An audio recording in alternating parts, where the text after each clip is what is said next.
there be a brand new arc in the Boruto manga series. Love it or hate it, the Naruto manga and anime franchise is going to continue in the form of the Boruto manga and anime series. It's like a zombified ninja at this point with a massive chip on its shoulder.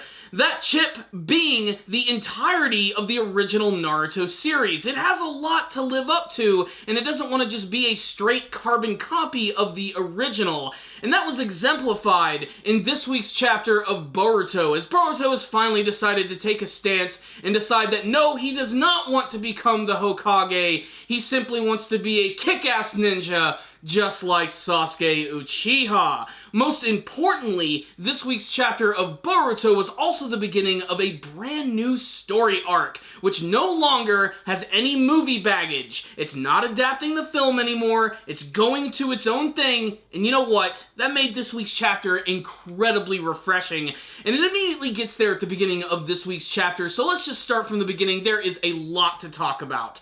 So, Momoshiki had just been completely wrecked by Boruto, practically just launched into space, but even after being defeated, he still has one last-ditch move, where supposedly he's able to freeze time and materialize his chakra into some sort of astral form, which has the ability to talk to Boruto, and he gives him this big warning, saying that someday the power of the Byakugan, or maybe something to do with his blue eyes, will lead to something not so nice. What's most interesting about the scene is that yes, Momoshiki's spirit does appear, he is damaged, yet he still seems to have some sort of big plan up his sleeve, and I'm not sure how this is going to materialize, if this is really the end of Momoshiki. Maybe he is actually going to be resurrected, maybe he placed something inside of Boruto which would be beneficial to him actually being resurrected in the future, because at the very end of this chapter it is revealed that he has this weird diamond-shaped symbol on his palm.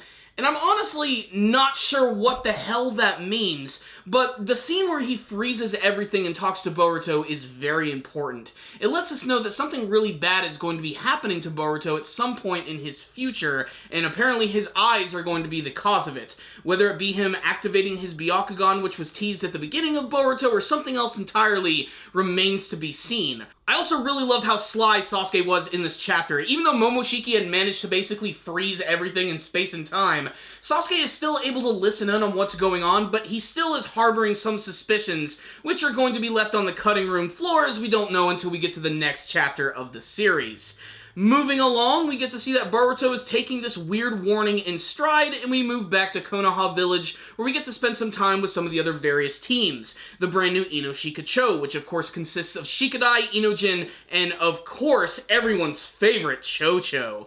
And basically, they're in many ways a carbon copy of the previous Inoshika-cho teams, with their little differences. Most of those actually coming from Shikadai, who seems to be a lot more brash than his father, a little bit more of a troublemaker, and he seems pretty upset after losing to Boruto in the big tuning exam.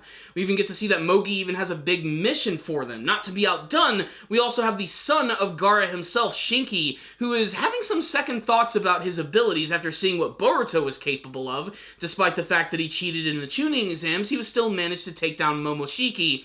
Although we all have to remember, this was with the help of Naruto, Sasuke, and all the other Kagis. It wasn't just freaking Boruto the entire time. We also get some other moments from his other teammates, but basically they're there just to reaffirm him that don't worry, Shinki, you have the skills to take down Boruto. Don't even worry about it. I can't wait to spend more time with these characters, as I think they're absolutely awesome. I really love Shinki, but I'm also a big fan of Araya and Yodo. I love the designs of these characters. I love the mask that Araya is actually wearing. It kind of reminds me of an Anbu mask, but it has a more of an ominous presence to it. And then, of course, there's Yodo, who just seems to love listening to her headphones.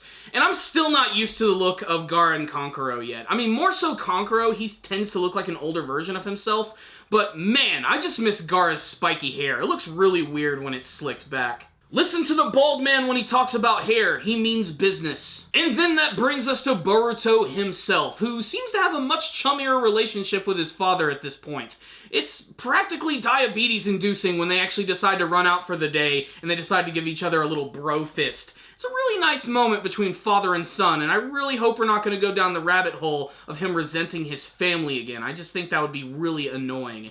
And this is where they firmly let you know that Boruto does not want to be the Hokage. In fact, he basically wants to be the supporter of Sarada, who at first is basically just lacing right into Boruto, letting him know that he's only been able to get away with this because of his lineage. But no, she actually ends up becoming impressed and maybe even a little jealous of his newfound maturity, which I'm sure is going to blossom in the series, as he lets us know this is no longer the story of someone trying to become a Hokage. This is no longer the story of Naruto. This is the story of Boruto Uzumaki, and there will be many brand new enemies and challenges in the future, and I can't wait to face them along with our brand new ninja friends. So what's the rundown on this week's chapter of Boruto Naruto Next Generations?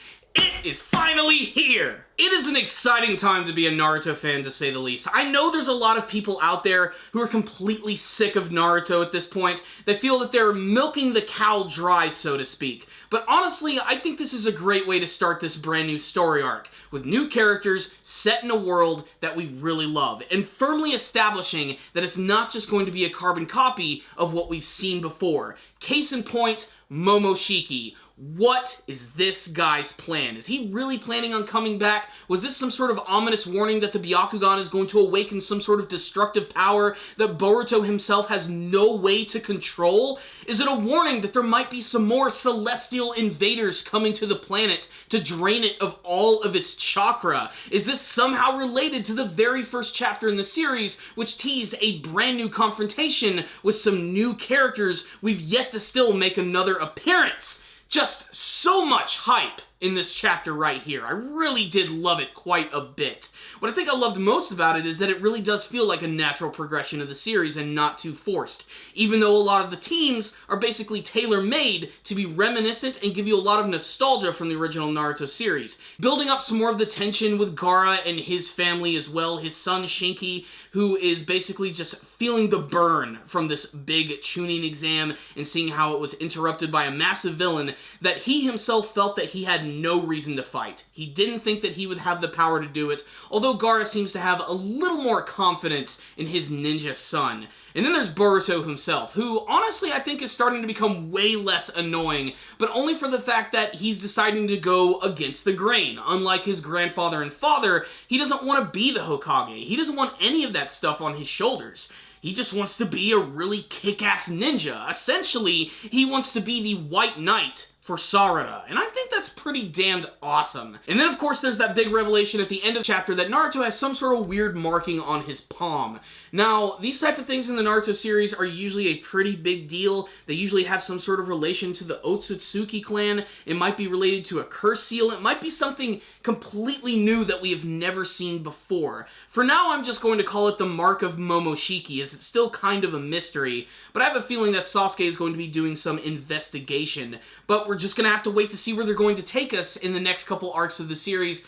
Honestly, I don't know where they're going with this one. We might just get a couple of chapters of ridiculous missions, being reintroduced to some brand new characters. We might jump into the next big world-ending conflict. We're really just going to have to wait and see. Although I do feel it's important that we build up these characters just a little bit more so that we can start to care about them, especially considering the first part of the Boruto manga series was basically just a retelling of the movie, something that a lot of people have seen many times before. And yes, I know my review of the Boruto movie is late as shit, but the movie's coming out on DVD and Blu-ray in like a month, so I'm gonna pick it up then. I'm gonna rewatch it again with some friends. I'm gonna take some notes, and I'm gonna give you guys a nice in-depth anime review. And the timing is going to be perfect, because right around that time, we're gonna be this much closer to the actual premiere of the Boruto anime series, which is going to be coming along with the brand new chapters. The seed has been planted, and as a hardcore Naruto fan, I cannot wait to see what sort of fruit it is going to blossom. We're just gonna have to wait. So, I liked this chapter a lot. I really am starting to dig the art. It's starting to grow on me. It's definitely different than Kishimoto's style, but it's not terrible either. And I do like the designs, a lot of the brand new characters, and even some of the new designs of classic characters. Although some, like Gaara, I still think are just a little weird looking. It takes some getting used to. Otherwise, this was a super entertaining chapter of Boruto that I think fans are going to eat up and definitely be talking about until the next big chapter comes out in the brand new anime series. So soak it in, guys. Just take a big old bite out of it. I'm giving this chapter right here a solid 4 out of 5. It wasn't perfect. It was very long-winded, and they really didn't start all that much in terms of a new arc, but there's already enough interesting elements and some brand new character progression, which has immediately got me interested in the story, so you guys should definitely check it out. I really loved this chapter, but what about you guys? Did you read this week's chapter of Boruto? Did you like it? Did you not like it? Are they just milking the series dry? Is there nothing left at the bottom of the well? Or is there actually a lot of good riches we haven't even seen yet? And what do you want to see from the brand new Boruto manga and anime series? Please tell me in the comments section below. Thank you guys so much for watching this review. Make sure to subscribe to the channel for everything Naruto and Boruto related, as well as a ton of other anime reviews and kick-ass videos. Make sure to leave me a comment or two. I would love to chat with you guys. And of course, if you liked this video, please give it a thumbs up. I really appreciate it. I will see you guys next time.